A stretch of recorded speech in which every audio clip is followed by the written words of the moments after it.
So this thalassemia, it is also due to autosomal recessive disease. Autosomal recessive gene. Okay. And one more thing here, what you're going to learn is, this also deals with the hemoglobin. Yesterday, sickle cell anemia we have learned. Okay, it is due to anemia. When the hemoglobin goes down, okay, you call that to be anemia. And it is due to autosomal recessive gene. Okay, abnormal hemoglobin was secreted. In that case, what happened? Sickle cell shaped cells were formed. So they were not able to, yes, help in free movement of blood. Yes, hello? Okay. Now today what you are going to learn is about thalassemia. It also deals with the hemoglobin. So when you learn here, okay, you are going to study about two types of thalassemia, right? One is alpha thalassemia and the other one is beta thalassemia.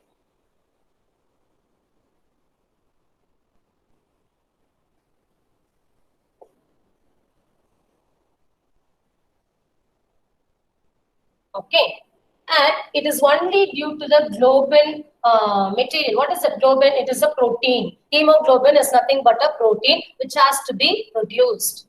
So what is responsible? A gene is responsible for the production of proteins. Earlier classes we have studied that a particular gene is responsible for the production of proteins, whereas group of amino acids joins to form a protein.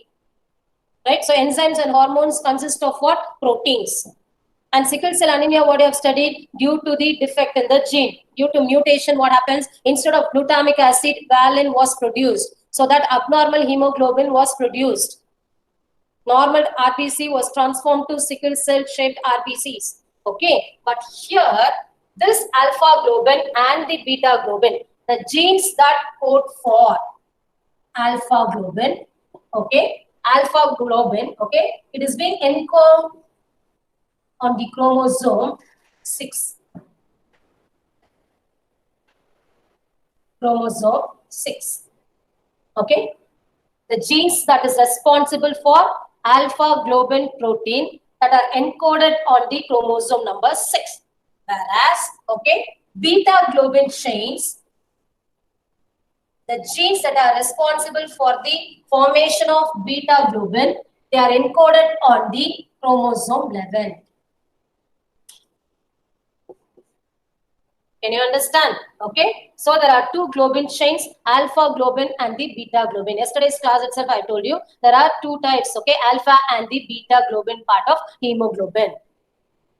There are two chains, alpha and two beta chains in the hemoglobin. Okay. So here the alpha globin genes are encoded on the chromosome number 6, whereas beta globin genes are encoded on the chromosome number 11. In this case, okay, if there is any problem within the gene that codes for alpha globin or beta globin, what may happen? The hemoglobin will not be produced properly. So it undergoes reduced rate, or there is a decrease in the production or the synthesis of hemoglobin. Decrease in the synthesis of what? Hemoglobin. Okay, or there is a reduction rate seen in the synthesis of hemoglobin. Is it clear now? What did I tell? Thalassemia, it is only due to autosomal recessive gene. Why? Because it may be due to mutation, or it may be due to deletion, any type of, okay. If there is a change, what is mutation? I've told you, sudden change in the chromosome or sudden change in the gene is called as what? Mutation. So if there is any change within this gene, what happens? It leads to a disease called as thalassemia. Okay, so out of thalassemia, there are two types, alpha and the beta thalassemia. Okay, so here there are two globin chains present in hemoglobin, alpha and the beta. Alpha globin genes are encoded on the chromosome 6 and beta globin genes are encoded on the chromosome 11. Okay, if those genes are being defective, if these genes which is responsible for the production of alpha globin protein, that is nothing but the hemoglobin, or the beta globin protein that is present on the chromosome 11, if there is any problem within the gene, if these genes get mutated, there will be decrease in the synthesis of hemoglobin, or there will be reduction rate in the synthesis of hemoglobin. Yes. So what is the difference? You may ask me a question. What is the difference between thalassemia and sickle cell anemia? I told you there are two types. Yesterday I've learned about sickle cell anemia. It is also related with what? Hemoglobin only. Okay. But what is the difference here is, it is due to qualitative. What is that qualitative? Incomplete, or there is no proper production of hemoglobin here.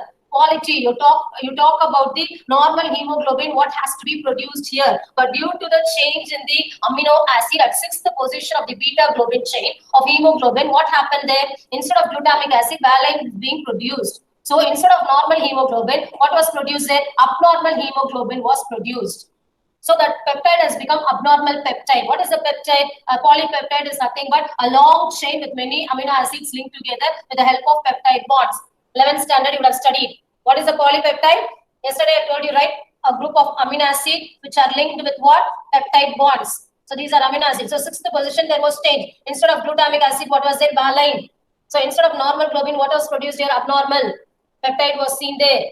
Okay. So it was not qualitative. So here it represents the qualitative form of hemoglobin. But here in thalassemia, when you tell, here it is quantitative. What is the quantitative? Here, due to this defect, there was decrease in the synthesis of hemoglobin. Reduction rate, the number of RBCs have been decreased. Can you understand? Okay, in that case, number of hemoglobin have been decreased. So hemoglobin rate goes slow in this case. That is quantitative, quantity. Here you are talking about quality. That is the main difference between the sickle cell anemia and the thalassemia. Okay, right. Okay, now this one, when you talk about this beta thalassemia, under beta thalassemia, you have two types. One is the thalassemia minor. Okay, and the next one is the thalassemia major. Actually, there are many types, but simple thing, what I'm telling you, okay, you understand that is, this is more than enough for you. So beta thalassemia, it is divided into two types, thalassemia minor and thalassemia major. Okay, when you talk about this, what is the problem here is, thalassemia minor, if there is only defect in one gene. So if there is defect in one gene, okay, in that case, you call this to be thalassemia minor. Can you understand? Whereas mild symptoms will be there. Mild symptoms may occur where they will be able to survive. Whereas this is very dangerous. It is fatal, which leads to death. What is fatal? Which leads to death. And this was first described by a person called as Cooley. Cooley. Okay, so this disease was otherwise called as Cooley's disease. Which one? Thalassemia major alone. Can you understand? Okay, but here it was due to defect in two genes, two or more genes. Okay, by two genes itself. In that case, the symptoms were very severe, so that it might lead to death also. So what will happen again if there is no proper secretion of hemoglobin? It will not be able to carry the oxygen. Yes? Phenylketonuria. Spell it. Phenylketonuria. Also, it is due to what? Autosomal recessive gene.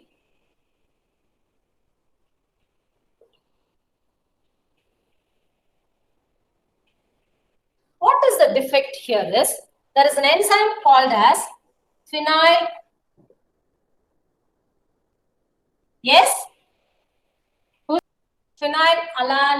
hydroxylase. What is the name of the enzyme?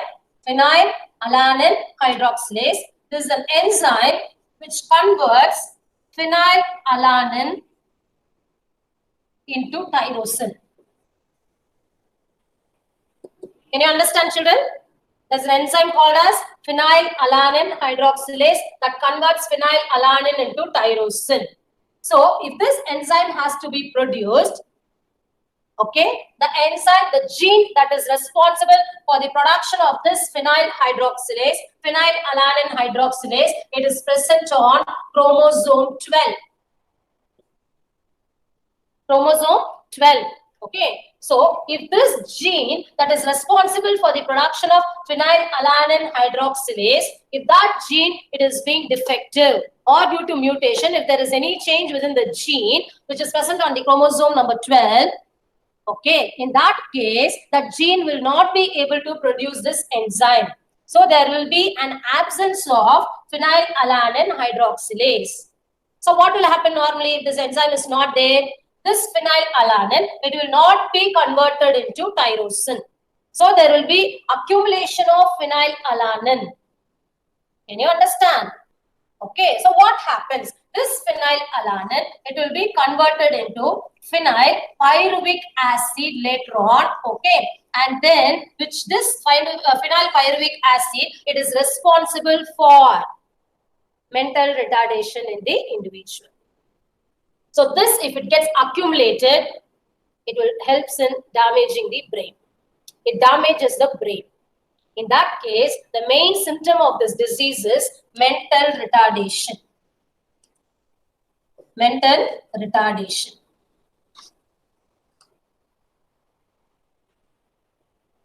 Okay, and one more thing, there will be reduction rate in hair and the skin pigmentation also will be reduced. Hair and the skin pigmentation goes down due to this over secretion of phenyl pyruvic acid. Can you understand? Yes? Okay. So phenylketonuria, what is this? This is a genetic disorder which is caused due to the autosomal recessive gene, the gene that is responsible for the production of phenylalanine hydroxylase. It is present in the chromosome number 12. If this particular gene, if it is defective, if it gets mutated, it will not be able to secrete this enzyme which converts phenylalanine to tyrosine. In that case, phenylalanine will be accumulated more, where it may be converted into phenyl pyruvic acid. In case if this phenyl pyruvic acid increases your body, it will lead to what? Mental retardation, and even hair and skin pigmentation will be lost. Okay? Right. If you like this video, share, comment and subscribe my YouTube channel. Follow me on Instagram and Facebook. Thank you.